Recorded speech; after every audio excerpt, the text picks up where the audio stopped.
नमस्कार दोस्तों, एक बहुत ही इंपॉर्टेंट खबर आ रही है और खबर यह है कि जो छोटी भर्तियां यानी कि जो 10वीं पास जो भर्तियां हैं, 10th लेवल की जो भर्तियां हैं, उनमें सीईटी लागू करने की जो संभावना है, बोर्ड चेयरमैन साहब ने क्लियर कहा है कि ऐसी वो भर्तियां जैसे fourth grade employees, fourth grade कर्मचारी है चतुर्थ श्रेणी, उसमें वन रक्षक में और भी ऐसी भर्तियां जो 10वीं पास जिनमें एलिजिबिलिटी है, उनमें सीईटी लागू करने का ऐसा चल रहा है विचार। आपने अभी देखा होगा कि पिछले साल फोर्थ ग्रेड का एग्जाम हुआ जिसके अंदर 52,000 से भी अधिक भर्तियां थी और इसके अंदर जो है बहुत सारे विद्यार्थियों ने फॉर्म भरे, 25 लाख करीब लोगों ने, स्टूडेंट्स ने, कैंडिडेट्स ने इसमें भाग लिया। ऐसी भर्ती में भी सीईटी लागू होने की संभावना है। हम बात करेंगे कि एग्जैक्टली न्यूज क्या है, कौन कौन सी भर्तियों के अंदर ये चल रही है योजना, और दूसरी बात, क्या ये सही है या क्या ये गलत है, क्या ये सीईटी होना चाहिए इसमें कि नहीं होना चाहिए।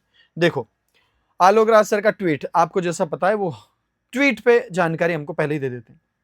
दिव्यांश जी ने कोई सवाल पूछा जिसके लिए इन्होंने कहा कि जैसा मैंने पहले भी बताया, कौन कौन सी भर्तियां, वन रक्षक, लैब अटेंडेंट, सिपाही आबकारी, जो सिपाही आबकारी भी एक भर्ती होती है ना, फोर्थ क्लास, ऐसे ही 10वीं आधारित परीक्षा। अब इन्होंने एक और बात कही है, इन सभी चारों पांचों भर्तियों का नाम लिखा और इन्होंने कहा 10वीं के ऊपर आधारित जो परीक्षाएं हैं, परीक्षाओं में यानी जिसमें 10वीं पास स्टूडेंट्स, जो 10वीं पास व्यक्ति फॉर्म भर सकते हैं, परीक्षाओं में 40-50 पोस्ट पर लाखों फॉर्म भर देते हैं। यानी जैसे सिपाही आबकारी है या कई ऐसी भर्तियां आती है जिसमें पद कम ही होते हैं, 40-50 होते हैं, 400-500 होते हैं, थोड़े थोड़े से पद होते हैं। इन इतने से पद के ऊपर क्या करते हैं, लाखों लोग फॉर्म भर देते हैं। तो इनको अलग अलग करना सेफ नहीं है। सेफ नहीं है कि भाई इन भर्तियों को जो है अलग अलग तरीके से आप कराओ। जैसे वही लाख, जैसे मान लो सिपाही आबकारी की भर्ती हुई तो वही लाख, 1.5 लाख, 2 लाख स्टूडेंट सिपाही आबकारी में भरेंगे, फिर वही लाख, 1.5 लाख, 2 लाख फोर्थ क्लास में भर देंगे। इनको अलग अलग मत करो। इन्होंने कहा इनके लिए एक साथ पहले सीईटी कराओ। अब सीईटी कराओगे तो बचेंगे ही कम, तो फिर कितने बचाएंगे भाई, सीईटी कराओगे तो सीईटी 10वीं पास के लिए मान लो 10 लाख ने आपको 10 लाख स्टूडेंट्स का आपने एग्जाम ले लिया 10th वाली सीईटी के लिए, और उसमें से आपने कोई 50-60 हजार पास किए, तो बाद में इन भर्तियों में आपको 50-60 ही दिखेंगे। नहीं तो सब भर्तियों के अंदर 5-5, 7-7 लाख कैंडिडेट जो है फॉर्म भरते रहेंगे। कुल मिला के बात यह है कि 10वीं पास जो भर्तियां हैं, जैसे कि वन रक्षक, लैब अटेंडेंट, सिपाही आबकारी और फोर्थ क्लास, इनमें सीईटी लागू होने जा रहा है। बिल्कुल कर देंगे, अगर घोषणा करिए तो वो इसके अंदर लागू करेंगे सीईटी। अब सीईटी लागू करेंगे तो क्या सीईटी यहां पर लागू करना ठीक है, लागू करना चाहिए कि नहीं करना चाहिए? क्योंकि ऐसा मैं इसलिए कह रहा हूं क्योंकि स्टूडेंट्स जो है मित्रों, वो ये चाहते हैं कि भाई सीईटी ना हो। बेहतर है कि भाई छोटे पद के लिए 10वीं पास के लिए सीईटी नहीं हो तो बेहतर है। अब यहां पर बोर्ड कहता है कि हम सीईटी करवा क्यों रहे हैं, ध्यान से सुनना इस बात को। बोर्ड कहता है सीईटी हम करवा रहे हैं ताकि भर्ती जो है उसमें पहले एक बार छंटनी हो जाए। सीईटी के माध्यम से जो सीईटी पास नहीं करे वो विद्यार्थी पहले ही बाहर हो जाए, और जो अंतिम मुख्य परीक्षा है उस मुख्य परीक्षा में लिमिटेड ही लोग, लिमिटेड कैंडिडेट ही बचे।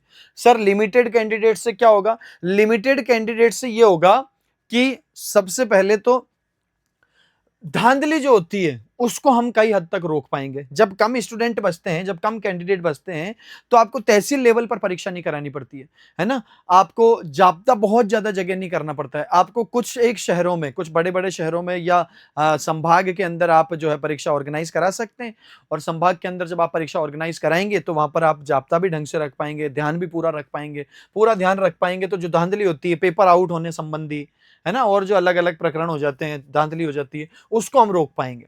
दूसरी बात, मुख्य परीक्षा का मैनेजमेंट सही हो पाएगा, मुख्य परीक्षा के अंदर परिणाम जल्दी घोषित हो पाएंगे, मुख्य परीक्षा में नॉर्मलाइजेशन नहीं होगा। देखो आप ये बात समझ के चलो कि अगर एग्जाम में 20 लाख कैंडिडेट बैठे हैं तो 20 लाख कैंडिडेट को एक साथ एक ही दिन परीक्षा लेना, एक ही पारी में परीक्षा लेना संभव नहीं है, ये बात आप जानते हो। अगर मान लो 20 लाख लोगों ने फॉर्म भर दिया तो 20 लाख के अरेंजमेंट करने के लिए आपको 3 पारियां, 4 पारियां लगानी पड़ेगी।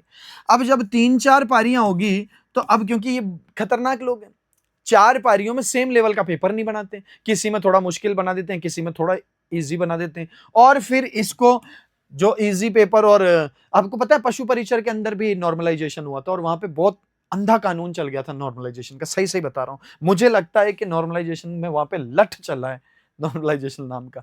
तो मान लो 3-4 पारियों में एग्जाम हो रहा है तो नॉर्मलाइजेशन हो रहा है, और नॉर्मलाइजेशन का जो आपने क्रिकेट में डकवर्थ लुईस नियम सुना है? डकवर्थ लुईस नियम, उसके अंतर्गत क्या होता है, मान लो बारिश हो गई ना, तो मैच के टारगेट को सेट कर देते हैं। वो किसी की जिंदगी में समझ में ही नहीं आएगा कि ये इतना सा टारगेट कैसे हो गया या इतना बड़ा टारगेट कैसे हो गया। उसी को नॉर्मलाइजेशन भी लगभग वैसा ही है। आपको पता नहीं चलेगा, किसी के 10 नंबर कम हो जाएंगे, किसी के 15 ज्यादा हो जाएंगे।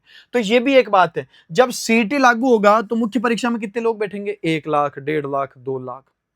तो एक ही पारी में सबका हो जाएगा। जैसे भी आपने एलडीसी का एग्जाम देखा, एलडीसी में 5 लाख से अधिक विद्यार्थी बैठे, एक ही पारी में सबका एग्जाम हो गया। यही अगर 10 लाख बैठते तो एक में नहीं हो पाता, 2 पारियों में पेपर होता, और 2 पारियों में पेपर होता मतलब 2 दिन पेपर होता, तो फिर आपको पता है नॉर्मलाइजेशन हो जाता। ठीक है, तो यहां पर बात यह है कि 3 से 4 लाख विद्यार्थी ही अगर वो पास होते हैं, तो ऐसे में धांधली भी रुक जाती है, नॉर्मलाइजेशन भी रुक जाता है। बात ठीक है, हमने मान ली आपकी बात कि भाई सीटी आप इसलिए करवा रहे हो ताकि आप विद्यार्थियों की छंटनी कर दो, और छंटनी करने के बाद में आपके पास में कम विद्यार्थी बचे, तो कम विद्यार्थी से आप धांधली को भी रोक दोगे, ऐसा हम मानते थे आपकी बात।